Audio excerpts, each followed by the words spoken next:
നീ പറഞ്ഞതുപോലെയായി. വേദ ഇപ്പോ ഒരു മനുഷ്യ സ്ത്രീയെ മാറാൻ തുടങ്ങി. നമ്മൾ വിചാരിച്ചതുപോലെ അവളുടെ കല്യാണം നടക്കാതെ ഒരു സ്വാതി. അവളുടെ ജാതകത്തില് കല്യാണയോഗം ഉണ്ടെങ്കിൽ അത് നടന്നിരിക്കും. അത് നമ്മൾ ശ്രമിച്ചാലും നടക്കും, ശ്രമിച്ചില്ലെങ്കിലും നടക്കും. ഒരു ശ്രമം പാഴായി പോയെന്ന് കരുതി എല്ലാം അങ്ങനെ ആവണമെന്നില്ലല്ലോ ഏട്ടാ. നമുക്ക് ഇനിയും ശ്രമിക്കാം. ആദ്യം ഉണ്ടായിരുന്ന ഉത്സാഹവും ആത്മവിശ്വാസവും ഒക്കെ പതുക്കെ കുറഞ്ഞു തുടങ്ങിയതുപോലെ. എന്റെ ക്ലോസ് ഫ്രണ്ടായിരുന്നു അവൻ. അവനെപ്പോലും കൺവിൻസ് ചെയ്യിക്കാൻ എനിക്ക് കഴിഞ്ഞില്ലെങ്കിൽ പിന്നെ ആരെ കണ്ടെത്താൻ പറ്റുമെന്നാണ് ഞാൻ ആലോചിക്കുന്നത്. പേടിയുണ്ടോ ഏട്ടന്? ഇപ്പൊ കുറേശ്ശെ തോന്നി തുടങ്ങിയിരിക്കുന്നു. അതിനർത്ഥം വേദ വിജയിക്കാൻ തുടങ്ങിയിരിക്കുന്നു എന്നോ? ഈ പേടിയാണ് അവളുടെ ആയുധം. ഇങ്ങനെയായാൽ അവള് പറയുന്നത് തന്നെയാണ് ശരിയെന്ന് നമ്മളെ കൊണ്ട് തന്നെ ഒരു ഘട്ടത്തിൽ അവക്ക് പറയിപ്പിക്കാൻ പറ്റും. അങ്ങനെ വന്നാ ഈ വീട്ടിലൊരു ഭൂകമ്പം ഉണ്ടാവും. ആദ്യമായി ഏട്ടനും ഗിരിയും തമ്മിൽ തെറ്റും. അങ്ങനൊന്നും സംഭവിക്കാൻ പാടില്ല. പണ്ട് നിന്റെ കാര്യം പറഞ്ഞ ഞാനും ഗിരിയും തമ്മിൽ വഴക്കിട്ടിട്ടുള്ളത്. പിണങ്ങിയിട്ട് അവനിവിടെ നിന്ന് ഇറങ്ങി പോവുക വരെ ചെയ്തിട്ടുണ്ട്. ഇനി അങ്ങനെ ഒരു സംഭവം ഈ വീട്ടിലുണ്ടാവാൻ ഞാൻ ആഗ്രഹിക്കുന്നില്ല. എങ്കിൽ വേദയെക്കുറിച്ച് ഓർത്തുള്ള ഈ സങ്കടവും നിരാശയും അവസാനിപ്പിക്കണം. അവളുടെ കല്യാണം മുടങ്ങുന്നതല്ലോ, മുടക്കുന്നതല്ലേ. അതും അവള് സ്വയം. അങ്ങനെയുള്ള അവളോട് സഹതാപത്തിന്റെ ഒരു ആവശ്യമില്ല. അവൾ അത് അർഹിക്കുന്നില്ല. പക്ഷേ അവള് ചോദിക്കുന്ന ചോദ്യം ശരിയല്ലേ സ്വാതി? കല്യാണത്തിന് ശേഷം ഭർത്താവിന്റെ വീട്ടിൽ അവൾക്ക് സമാധാനമായിട്ട് കഴിയണ്ടേ? ഇപ്പൊ അറിഞ്ഞില്ലെങ്കിലും വിവാഹശേഷം ഞാനുമായിട്ടുണ്ടായിരുന്ന ബന്ധത്തെക്കുറിച്ച് അറിഞ്ഞ പലതും അവൾക്ക് സഹിക്കേണ്ടി വരില്ലേ? ഭർത്താവ് ഒരുപക്ഷെ അവളുടെ കൂടെ നിൽക്കുമായിരിക്കും. എന്നാൽ അതുപോലെ ആയിരിക്കണമെന്നില്ലല്ലോ ഭർത്താവിന്റെ വീട്ടുകാര്. അതൊക്കെ ഞാൻ അംഗീകരിക്കുന്നു. എന്നുവെച്ച് നമുക്ക് ഗിരിയെ കൊണ്ട് കെട്ടിക്കാൻ പറ്റില്ലല്ലോ. കല്യാണമെന്ന് പറയുന്നത് ഒരു ഭാഗ്യപരീക്ഷണമായിട്ടല്ല എനിക്ക് തോന്നിയിട്ടുള്ളത്. എല്ലാം തികഞ്ഞൊരു ബന്ധം എന്ന് കരുതിയിട്ടുള്ള എത്ര ബന്ധങ്ങളാ തകർന്നു പോയിട്ടുള്ളത്. നന്നാവില്ല എന്ന് കരുതി നന്നായിട്ടുള്ളതും എത്രയോ ഉണ്ട്. ഞാൻ തന്നെ അതിന് ഏറ്റവും നല്ല ഉദാഹരണമല്ലേ. മരിക്കാൻ ഒരു ബലിമൃഗത്തെ പോലെ വന്ന എനിക്ക് നല്ലൊരു ജീവിതം കിട്ടിയില്ലേ? ആ കാര്യം നീ ഇനി പറയരുത്. ഞാൻ ഓർക്കാൻ കൂടി ഇഷ്ടപ്പെടുന്നില്ല. വിഷമിപ്പിക്കാൻ വേണ്ടി പറഞ്ഞതല്ല. തൽക്കാലം ഒരു വഴി വേദയുടെ കാര്യത്തിൽ തെളിയും എന്ന് വിചാരിച്ച് കാത്തിരിക്കാം. ശ്രമങ്ങളൊന്നും നിർത്തണ്ട. അവളുടെ കഴുത്തിൽ താലി ചാർത്താൻ എവിടെയോ ഒരാൾ കാത്തിരിപ്പുണ്ട്. അയാളെ കണ്ടെത്തിയാൽ മാത്രം മതി. അത് നടക്കും. നടക്കും നിന്റെ മനസ്സ് പറയുന്നുണ്ട്.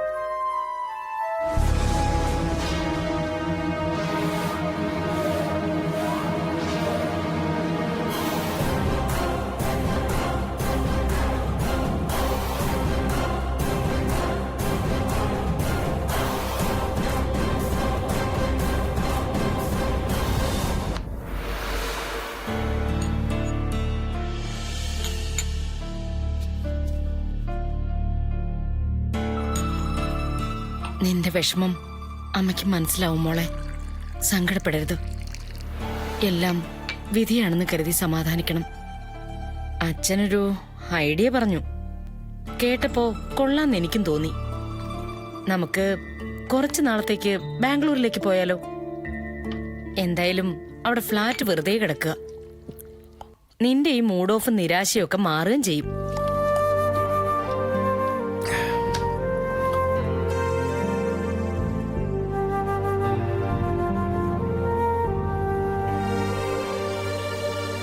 അവിടെ വെച്ച് നമുക്ക് ആലോചനകൾ നടത്താം. അതാവുമ്പോ മുടക്കാൻ ആരും ഉണ്ടാവില്ലല്ലോ.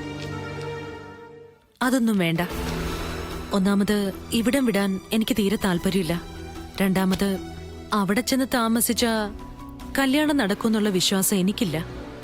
അതുമാത്രമല്ല, ഓരോ പരാജയം എന്നെ പഠിപ്പിക്കുന്നത് ഓരോ പാഠങ്ങളാ. അച്ഛൻ മരിച്ചു എന്ന വാർത്ത അറിയുമ്പോ ആശ്വസിപ്പിക്കാനെങ്കിലും ഒരു കോള് ഗിരി ചെയ്യുമെന്ന് ഞാൻ വിചാരിച്ചിരുന്നു. അതിന് നമ്മൾ തമ്മിൽ ബന്ധമൊന്നുമില്ലല്ലോ. പരസ്പരം അറിയാലോ. സാരമില്ല, എല്ലാം ഞാൻ ഒറ്റയ്ക്ക് സഹിച്ചു. ഇപ്പോ തനിച്ചായതുപോലൊരു ഫീലാ. ആരുമില്ല. ഇനി ഇതിന്നൊരു മോചനം വേണമെങ്കിൽ ഞാനൊരു കല്യാണം കഴിക്കണം. അച്ഛൻ മരിച്ചൊരു കൊല്ലം തികയും മുമ്പ് അങ്ങനെ ചെയ്യാമോന്ന് എനിക്കറിയില്ല. പക്ഷെ അങ്ങനെ ഒന്നും നടന്നില്ലെങ്കിൽ എനിക്ക് ഭ്രാന്ത് വരും. അമ്മയും ഞാനും തനിച്ച വീട്ടില് മടുക്കില്ലേ? ഒരു മാറ്റം വേണം. അതുകൊണ്ടാ ഞാൻ കാണണമെന്ന് പറഞ്ഞത്. കല്യാണത്തെക്കുറിച്ച് ചിന്തിക്കുമ്പോഴൊക്കെ എന്റെ മനസ്സിൽ തെളിയുന്ന മുഖം ഗിരിയുടെയാണ്. അവിടെ നടക്കുന്ന സംഭവങ്ങളൊക്കെ ഞാൻ അറിയുന്നുണ്ട്. വേദയുടെ ആഗ്രഹവും അതിന് ഗിരി കൊടുത്ത മറുപടിയും. എന്നെ ഒന്ന് പരിഗണിച്ചൂടെ? വേദയുമായിട്ട് കമ്പയർ ചെയ്യുമ്പോ വേദയ്ക്കുള്ള ഒരു പ്രശ്നം എനിക്കില്ലല്ലോ. മുൻപരിചയമുള്ള ആരെയും വിവാഹം കഴിക്കണ്ടെന്നാ എന്റെ തീരുമാനം. ഒരു രസം ഉണ്ടാവില്ല. അതുകൊണ്ട് മുൻപ് പറഞ്ഞ മറുപടി വീണ്ടും ആവർത്തിക്കാൻ എന്നെ നിർബന്ധിക്കരുത്. ഞാൻ അടങ്ങി ഒതുങ്ങി കഴിയുന്ന ഒരു പെണ്ണായിരിക്കും. അച്ഛൻ മരിച്ച് ചിതയിലെ ചൂടാറുന്നതിന് മുൻപ് ഇങ്ങനൊരു ആഗ്രഹം പറഞ്ഞു വന്നപ്പോ തന്നെ അതെനിക്ക് മനസ്സിലായി. കല്യാണം കഴിക്കാൻ അത്രയ്ക്ക് ആഗ്രഹം ഉണ്ടെങ്കിൽ ഏട്ടത്തിയോട് പറ. ഏട്ടത്തി ആരെങ്കിലും കണ്ടുപിടിച്ച് തരും. എനിക്ക് അങ്ങനെ ആരെങ്കിലും കിട്ടിയാ പോരാ, മുൻ പരിചയമുള്ള ഒരാളെ തന്നെ വേണം. എങ്കിൽ അങ്ങനെയുള്ള ഒരാളെ കണ്ടുപിടിക്ക്. എന്നെ വിട്ടേക്ക്. എന്നെ ഒരു തരത്തിലും അഡ്ജസ്റ്റ് ചെയ്യാൻ ഗിരിക്ക് പറ്റില്ലേ? ഇല്ല. ശരി, ഞാൻ ഇനി ബുദ്ധിമുട്ടിക്കാൻ വരില്ല. സന്തോഷം. പക്ഷേ പറഞ്ഞ വാക്ക് പാലിക്കണം. ശ്രമിക്കാം. ദേവ, കണ്ടോളൻസ് അച്ഛൻ മരിച്ചതിന്.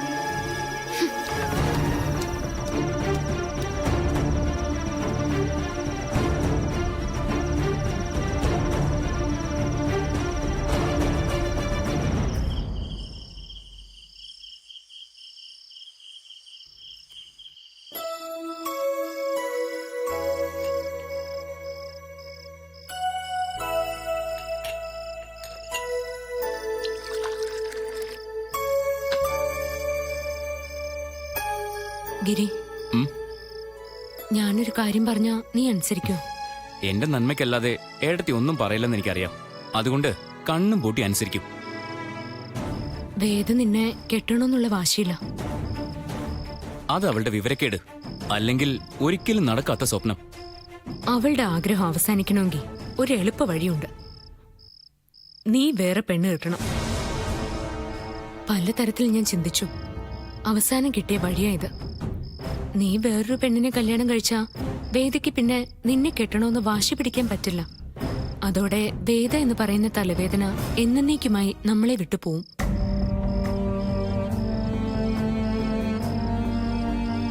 ഒരു കല്യാണത്തെക്കുറിച്ചൊന്നും ഞാൻ ഇതുവരെ ചിന്തിച്ചിരുന്നില്ല. പക്ഷേ ഏടത്തി വന്ന് പറയുമ്പോ ഞാൻ പറഞ്ഞു എന്ന ഒറ്റ കാരണം കൊണ്ട് നീ തീരുമാനമൊന്നും എടുക്കണ്ട. നീ സ്വയം ആലോചിക്ക. നിന്റെ ജീവിതത്തിന്റെ കാര്യം എല്ലാ വശങ്ങളും ചിന്തിച്ചേ തീരുമാനം പറയാവൂ.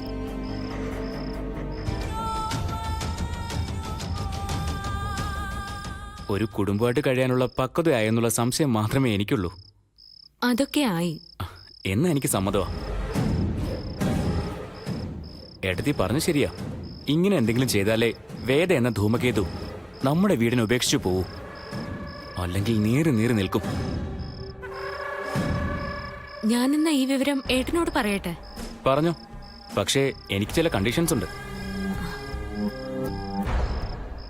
പെണ്ണിനെ കണ്ടെത്താനുള്ള ചുമതല ഏട്ടത്തി ഏറ്റെടുക്കണം. അത് ഞാൻ ചെയ്തോളാം. എങ്ങനെയുള്ള കുട്ടിയാ നിനക്ക് ഇഷ്ടം? അധികം കാശില്ലാത്ത വീട്ടിലെ ആയിരിക്കണം. പഠിപ്പുണ്ടായിരിക്കണം. പക്ഷേ അതിന്റെ അഹങ്കാരം ഉണ്ടാവാൻ പാടില്ല. ഈ വീട്ടിൽ വന്ന ഇവിടുത്തെ രീതികൾ അനുസരിച്ച് പെരുമാറാൻ പറ്റുന്നവളായിരിക്കണം. നമുക്കൊരു പെണ്ണിന്റെയും മനസ്സിൽ കയറിയിട്ട് നോക്കാൻ പറ്റില്ലല്ലോ. എന്നാലും ശ്രമിക്കാം. കണ്ടുപിടിച്ച് കഴിയുമ്പോ അറിയിച്ചാ മതി. ഇപ്പോഴേ എനിക്ക് സമാധാനായത്. നീ സമ്മതിക്കുമെന്നായിരുന്നു എന്റെ പേടി. ഈ വീടിന് വേണ്ടിയാ ഏട്ടത്തി ജീവിക്കുന്നത്. അതറിയാവുന്ന ഞാൻ എതിരു പറയുമെന്ന് തോന്നുന്നുണ്ടോ? അന്ത്യകാലത്തിങ്കൽ ഈ വണ്ണം കാണായ മൂലം ബന്ധവും മറ്റു മുക്തനായേൻ ഞാനെന്നു നൂനം ബന്ധുഭാവനെ ദാസനാകിയോരടിയനെ ബന്ധുക സുമാസമാതൃക്കര തലം തന്നാൽ ബന്ധുവത്സല മന്ദം തൊട്ടരുളയണമെന്നാൽ നിന്തിരുമലരടിയോട് ചേർന്നിടാമല്ലോ. ഇന്ദിരാപതി അത് കേട്ടുടൻ അമ്മേ. ഓടിനാൻ. ഈ കുട്ടി എങ്ങനെയുണ്ടെന്ന് നോക്കിയേ. കൊള്ളാലോ. ഇത് എവിടുത്തെ കുട്ടിയാ? അമ്മയ്ക്ക് ഇഷ്ടപ്പെട്ടോ? പിന്നെ അല്ലാതെ നല്ല ഐശ്വര്യമുള്ള കുട്ടിയാ. ഞാൻ ഗിരിക്ക് വേണ്ടി കണ്ടുപിടിച്ചതാ. ആണോ? ആ രണ്ടുപേരും തമ്മിൽ നല്ല ചേർച്ചയായിരിക്കും. ആ. ആ നീലേ നോക്കി, ഗിരിക്ക് വേണ്ടി സ്വാതി കണ്ടുപിടിച്ച കുട്ടിയാ.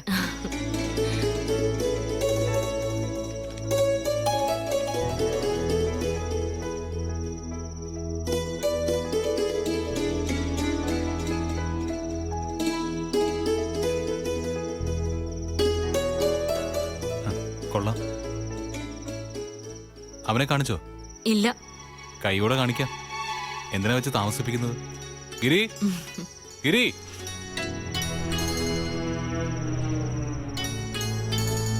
ആ ദാ ഈ ഫോട്ടോ കണ്ടിട്ടൊരു അഭിപ്രായം പറഞ്ഞേ. നിനക്ക് വേണ്ടി സ്വാതി കണ്ടുപിടിച്ച പെൺകുട്ടിയാ.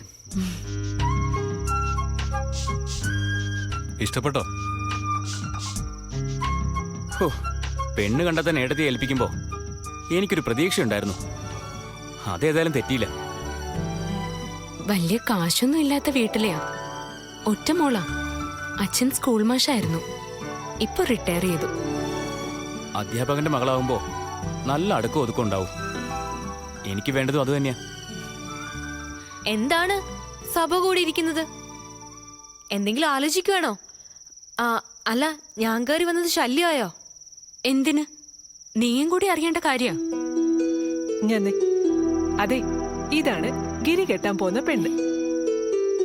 അയ്യേ, ഇത് എന്തിനു കൊള്ളാം? വേദയുടെ വാലി കെട്ടാൻ പോലും കൊള്ളില്ല. ഞാൻ വിചാരിച്ച അതേ മറുപടി. എനിക്ക് ആരെയും ബോധിപ്പിക്കേണ്ട ആവശ്യമൊന്നുമില്ല. ഞാൻ സത്യമായിട്ട് അങ്ങ് പറയും. കണ്ടിട്ടൊരെടുപ്പില്ല.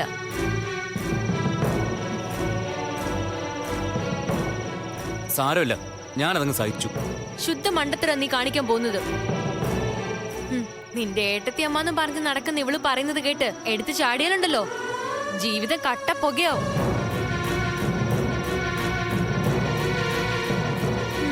നീലിന്റെ ലൈഫോ പോയി. നിന്റെങ്കിലും മര്യാദയ്ക്ക് നോക്കി നടത്തി ഗിരി. എനിക്ക് ഏട്ടത്തിയമ്മ വിശ്വാസമാ. ആയിക്കോ. പിന്നെ എന്തിനാ എന്നെ ഈ ഫോട്ടോ കാണിച്ചത്? അങ്ങ് കെട്ടായിരുന്നില്ലേ? കെട്ടാൻ തന്നെയാ പോകുന്നത്. കഷ്ടം. ഒരു വീട്ടിൽ അടുപ്പിച്ചടുപ്പിച്ച് രണ്ട് ദുരന്തങ്ങൾ നടക്കുന്നത് ഇതാദ്യമായിട്ടാ കാണുന്നത്. സ്വന്തം എക്സ്പീരിയൻസ് ഇന്ന് പാഠം പഠിച്ചില്ലേ നീലേ? അനിയനെയും കൂടെ കുഴിയിൽ വീഴ്ത്താലേ സന്തോഷമാവത്തുള്ളല്ലേ? ഞങ്ങൾക്ക് എല്ലാവർക്കും ഇഷ്ടപ്പെട്ടു. നിനക്ക് ഇഷ്ടപ്പെടാത്തതിന്റെ കാരണം എന്താണെന്ന് ഞങ്ങൾക്കറിയാം. നാളെ ഈ കുട്ടിയുടെ വീട്ടിൽ പോവും. മറ്റു തടസ്സങ്ങളൊന്നും ഇല്ലെങ്കിൽ ഉറപ്പിക്കും. സന്തോഷം. നശിക്കാൻ പോകുന്ന നിനക്ക് എല്ലാവിധ ആശംസകളും. അല്ല സ്വാതി, എന്താ കുട്ടിയുടെ പേര്? സുജ. സുജ. ഥു, നല്ല ബെസ്റ്റ് പേര്. All the best. അവള് പറയുന്നൊന്നും ഏട്ടത്തി കാര്യമാക്കണ്ട. വേദയല്ലാതെ വേറെ ആരെയും അവൾക്ക് ഇഷ്ടപ്പെടില്ല. ഏട്ടത്തി അമ്മയും കൂടി പോയി കണ്ടാ മതി. ഞാൻ ഓക്കെയാ. നിനക്ക് കാണണമെന്നില്ലേ? ഇല്ല, എനിക്ക് നിങ്ങളെല്ലാരെയും വിശ്വാസമാ. എന്നാലും ആ പെൺകുട്ടിക്ക് നിന്നെ ഒന്ന് കാണണമെന്നുണ്ടാവില്ലേ ഗിരി? അത് കണ്ടോളാം, സമയമുണ്ടല്ലോ. ഞാൻ ഈ ഫോട്ടോ അച്ഛനൊന്ന് കാണിക്കട്ടെ.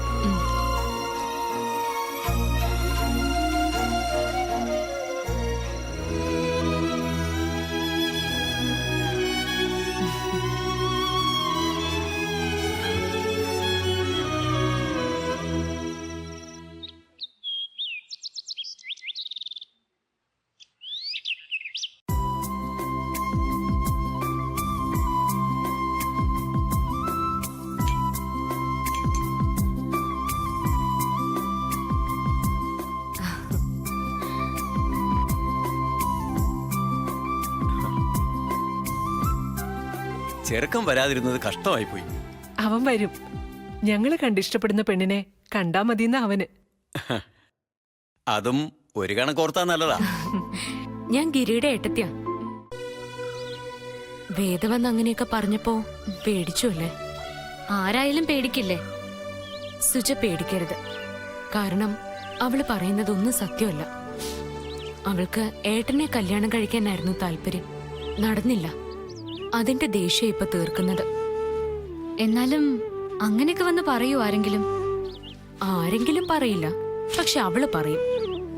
അവളുടെ സ്വഭാവം തന്നെ അങ്ങനെയാ. അല്ലെങ്കിൽ എന്റെ ചോദ്യത്തിന് ഉത്തരം തരട്ടെ ആരെങ്കിലും. ഗിരി അവളെ കെട്ടാൻ തയ്യാറാണെങ്കിൽ പിന്നെ എന്തിനാ വച്ച് താമസിക്കുന്നത്? കെട്ടിക്കൂടെ? ചേച്ചി എതിർക്കുന്നു എന്നാ പറഞ്ഞത്. എന്റെ എതിർപ്പ് ഒരു എതിർപ്പാണോ? പഠിപ്പും വിവരവും അത്യാവശ്യം കാശും ഒക്കെ ഉള്ളവരല്ലേ അവര്. അവർക്ക് സ്വന്തം നിലയില് ഒരു തീരുമാനം എടുക്കാലോ. ഞാനും അത് ആലോചിച്ചതാ. ഗിരിക്ക് അവളുടെ നിഴല് കാണുന്നത് പോലും ഇഷ്ടമല്ല. അതാ അവൾ ഇങ്ങനെയൊക്കെ ചെയ്യുന്നത്. ഞാൻ കൺഫ്യൂഷനിലാ ചേച്ചി. എന്ത് തീരുമാനം എടുക്കണമെന്ന് എനിക്കറിയില്ല. സുജയ്ക്ക് ദോഷം വരുന്നതൊന്നും ഞങ്ങൾ ചെയ്യില്ല. അതിനിപ്പോ എന്തുറപ്പാ വേണ്ടത് അത് തരാം. വേദ വന്ന് പറഞ്ഞതുകൊണ്ട് ഈ കല്യാണം മുടങ്ങരുത്. കാരണം കുട്ടി ഗിരിക്ക് വലിയ ഇഷ്ടാ. ഇത് മുടങ്ങിയ ഗിരിയുടെ മനസ്സ് വേദനിക്കും.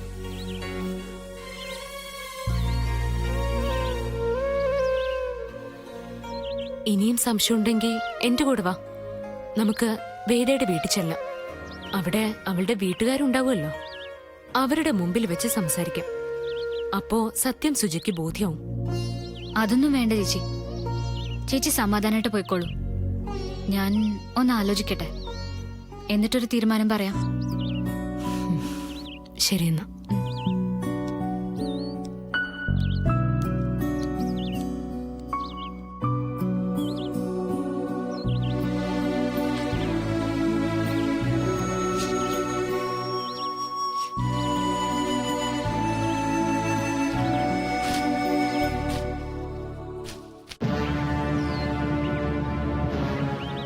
ഇനിയിപ്പോ ഗിരി എന്ന് പറഞ്ഞ് തപസ്സിരിക്കേണ്ട കാര്യമില്ലല്ലോ. അയാളുടെ കല്യാണമായി. ഞാനും അത് തന്നെ ഇവളോട് പറയായിരുന്നു. ഇനി നമുക്ക് വേറെ ആലോചിക്കണം. ആലോചിച്ചോ, പക്ഷെ അമ്മ തന്നെ കെട്ടേണ്ടി വരും. ദേവേ, എനിക്കിപ്പോ കല്യാണം വേണ്ട. ഗിരി ആയിരുന്നു നേരത്തെയുള്ള തടസ്സം. അത് മാറിയ സ്ഥിതിക്ക് നീ എന്തിനാ കാത്തിരിക്കുന്നേ? ആർക്കു വേണ്ടിയാ കാത്തിരിക്കുന്നേ? എനിക്കറിയില്ല. എല്ലാവരും എന്നെ ചതിക്ക. നാരായൺജി ചതിച്ചു, സ്വാതി ചതിച്ചു, അച്ഛൻ ചതിച്ചു, ഇപ്പതാ ഗിരിയും ചതിക്കുന്നു. ഇപ്പോൾ എന്തായി പറയുന്നേ? അതിനവൻ നിനക്ക് വാക്കൊന്നും തന്നില്ലല്ലോ. ഞാൻ പ്രതീക്ഷിച്ചു, ആഗ്രഹിച്ചു. അത് അവന്റെ തെറ്റാണോ? തെറ്റ് നിന്റെ ഇല്ലേ? തർക്കിക്കാൻ ഞാനില്ല. ശരിയാണ്, എനിക്കാണ് തെറ്റ് പറ്റിയത്. ഞാനൊന്നും ആശിക്കാൻ പാടില്ലായിരുന്നു. മോളെ, നിന്നെ വിഷമിപ്പിക്കാൻ വേണ്ടി പറഞ്ഞതല്ല. സാഹചര്യം മനസ്സിലാക്കി പെരുമാറണം. എനിക്കതിനുള്ള കഴിവില്ലാന്ന് പറഞ്ഞില്ലേ? ഞാൻ കല്യാണം കഴിക്കാതെ നിന്നോളാം. തീർന്നല്ലോ പ്രശ്നം. ഇതാണ് അവളുടെ സ്വഭാവം. എന്ത് ചെയ്യുമെന്ന് പറ. കുറ്റപ്പെടുത്തുകയൊന്നും വേണ്ട. കുറച്ച് കഴിയട്ടെ.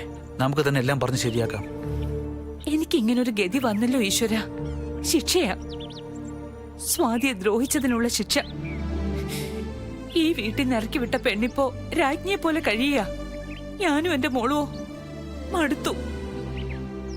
ഒന്നും കാണാനും കേൾക്കാനും നിൽക്കാണ്ട് മരിച്ചാ മതിയായിരുന്നു. ഏയ്, ഏട്ടത്തി കൊച്ചു കുട്ടികളെ പോലെ പെരുമാറുന്ന കാണുമ്പോഴാ സങ്കടം തോന്നുന്നേ. കിട്ടുമെന്ന് കരുതി കാത്തിരുന്നാൾ നഷ്ടപ്പെട്ടു. അതിന്റെ സങ്കടമാ ദേവ കാണിക്കുന്നേ. നമുക്കെല്ലാം ശരിയാക്കി എടുക്കാം. ഞാനല്ലേ പറയുന്നേ? സമയം വരട്ടെ, നോക്കാം.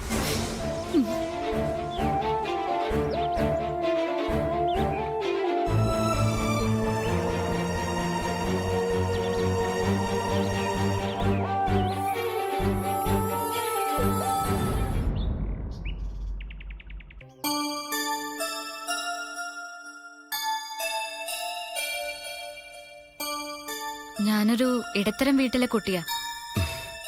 എനിക്കറിയാം. വേദ പറഞ്ഞ കാര്യങ്ങളൊക്കെ കേട്ടപ്പോ വല്ലാതെ പേടി തോന്നി. ആ പേടി മാറ്റാനല്ലേ ഏട്ടത്തി വന്നത്. എന്നിട്ട് മാറിയില്ലേ? എന്നാലും നേരിട്ട് കേൾക്കുന്ന അത്രയും വരില്ലല്ലോ. എന്നാ കേട്ടോളൂ, വേദയ്ക്ക് ഭ്രാന്താണ്. എന്നെ കെട്ടാൻ വേണ്ടി നടക്കുന്നല്ലേ അവള് പറഞ്ഞത്. ഞാൻ അവളെ സ്നേഹിച്ചിരുന്നോ കെട്ടാന്ന് വാക്കു കൊടുത്തുന്നോ എന്നൊന്നും പറഞ്ഞില്ലല്ലോ. എന്റെ എന്നല്ല, ഞങ്ങളുടെ കുടുംബത്തിന്റെ തന്നെ ശത്രു അവള്. അവള് പറയുന്ന ഒന്നും താൻ കാര്യമാക്കണ്ട.